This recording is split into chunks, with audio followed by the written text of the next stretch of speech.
আসসালামু আলাইকুম ওয়া রাহমাতুল্লাহ। সুধী দর্শক, দেশের প্রধান প্রধান জাতীয় দৈনিক পত্রিকার শিরোনামে স্থান করে নেওয়া গুরুত্বপূর্ণ খবরগুলো নিয়ে হাজির হলাম আপনাদের সামনে। আশা করি সাথেই থাকবেন। গুরুত্বপূর্ণ শিরোনামগুলোর মধ্যে শুরুতেই দেশীয় সংবাদে যা যা থাকছে। ত্রয়োদশ জাতীয় সংসদ বসছে আজ। শুরুতেই উত্তাপের আভাস। স্পিকারের আসন খালি রেখেই বসছে জাতীয় সংসদ। 133 অধ্যাদেশ সংসদে উঠবে। যাচাই বাছাই হবে বিশেষ কমিটি। জুলাই সনদের কিছু বিষয়ে নোট অফ ডিসেন্ট রয়েছে, যেগুলো বাস্তবায়নযোগ্য সরকার সেগুলো বাস্তবায়নের উদ্যোগ নেবে। বিএনপির সংসদীয় দলের বৈঠকে একথা বলেন তারেক রহমান। খণ্ডিতভাবে ডেপুটি স্পিকার নয়, আমরা চাই জুলাই সনদ পুরোপুরি বাস্তবায়ন হোক। বিরোধী দলের এমপিদের বৈঠক শেষে ডক্টর শফিকুর রহমান একথা জানান। অধিবেশনে রাষ্ট্রপতির ভাষণ নিয়ে আপত্তি জামায়াত এবং এনসিপির। স্বাগত ভাষণের পর স্পিকারের নাম ঘোষণা করবেন সংসদ নেতা তথা তারেক রহমান। নিরাপত্তা না দিলে ব্যবসা বন্ধের হুঁশিয়ারি পেট্রোল পাম্প মালিকদের। মধ্যপ্রাচ্যের যুদ্ধে রপ্তানিতে নতুন ঝুঁকি তৈরি করতে পারে ঢাকা চেম্বারের উদ্বেগ। প্রতি মাসে নগদ সহায়তা, প্রতি মাসেই ছাড় হবে। বিজিএমই এর সাথে বৈঠকে বাংলাদেশ ব্যাংকের গভর্নর এ তথ্য জানান।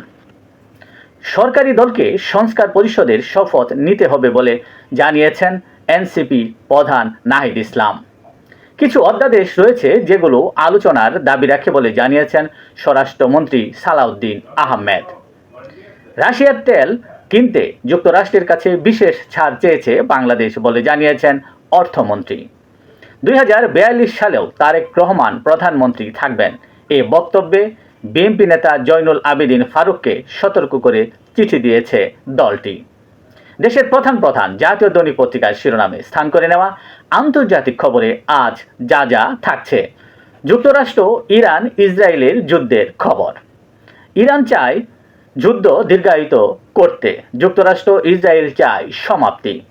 যুদ্ধ শিগগিরই শেষ হবে বলে জানিয়েছেন মার্কিন প্রেসিডেন্ট ডোনাল্ড ট্রাম্প।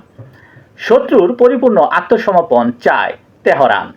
মার্কিন ও ইসরায়েলের ব্যাংক ও প্রযুক্তি ফার্মে হামলার হুমকি। ইসরায়েলের 3 শহরে ভারী ক্ষেপণাস্ত্র দিয়ে বড় হামলা ইরানের। হরমুজ প্রণালীতে 3 জাহাজে ক্ষেপণাস্ত্র হামলা ইরানের। আহত তবে সুস্থ ও নিরাপদ আছেন ইরানের সর্বোচ্চ ধর্মীয় নেতা মোস্তফা। ইরান যুদ্ধ বৈশ্বিক অর্থনীতির জন্য এক ভয়াবহ দুঃস্বপ্ন, বিশ্লেষকদের অভিমত। ইরানি দূতাবাসে 84 নাবিকের লাশ হস্তান্তরের নির্দেশ শ্রীলঙ্কার। বিশ্ববাজারে তেলের দামে নজিরবিহীন ওঠানামা। জাতীয় ঐক্য জোরদারে নতুন আইন করছে চীন। কৃত্রিম সূর্য প্রকল্পে চীনের বড় সাফল্য। এই ছিল দেশের প্রধান প্রধান জাতীয় দৈনিক পত্রিকার শিরোনামে স্থান করে নেওয়া গুরুত্বপূর্ণ খবরগুলো, যা নিয়ে এতক্ষণ আপনাদের মাঝে উপস্থিত ছিলাম। আজকের মতো এখানেই, আবারও দেখা হবে আগামীকাল ঠিক একইভাবে। সে পর্যন্ত অবশ্যই আপনারা ভালো থাকবেন, সুস্থ থাকবেন। আসসালামু আলাইকুম ওয়া রাহমাতুল্লাহ।